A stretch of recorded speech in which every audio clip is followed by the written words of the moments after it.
Have you ever wondered whether you see the same blue sky as your mom or your best friend? Believe it or not, scientists have wondered about this too, and thanks to the research, they might have some answers. The real question they're asking is, even if two people have perfectly functioning color vision, does each person experience the same color when they both look at, say, an orange together? This is the classic dorm question, right? Like, maybe the blue I see is blue to me, and the blue you see is blue to you, but your brain is showing you the color orange or green or yellow, and my brain's showing me what it says is the color blue. Yeah, man. Whoa. Well, here's the thing. There is evidence that suggests maybe colors are a highly individual experience. A 2009 study looked at colorblind squirrel monkeys. As you do. They're like colorblind humans and most other colorblind mammals because they only have two types of cone cells, which are sensitive to blues and greens.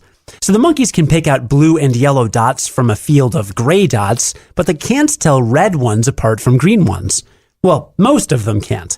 This study gave a few squirrel monkeys a genetically engineered virus that caused one very specific effect. It would randomly target green-sensitive cells and transform them into red-sensitive cells.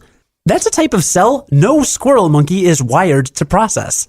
Yet process it they did. The altered monkeys were quickly able to pick out all the red and green dots they wanted. And this was even though absolutely nothing had been done to their brains to give them a context for what red looks like. That's really weird.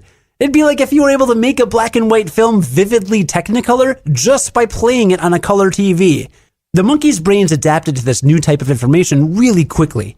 But what were they actually seeing? It almost certainly wasn't red the way you imagine it.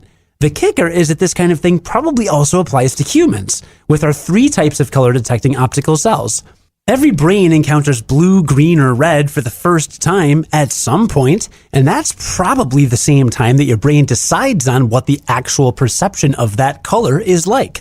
Here's how color vision scientist Joseph Carroll puts it. Quote, "I think we can say for certain that people don't see the same colors." Unquote. Well, color me surprised.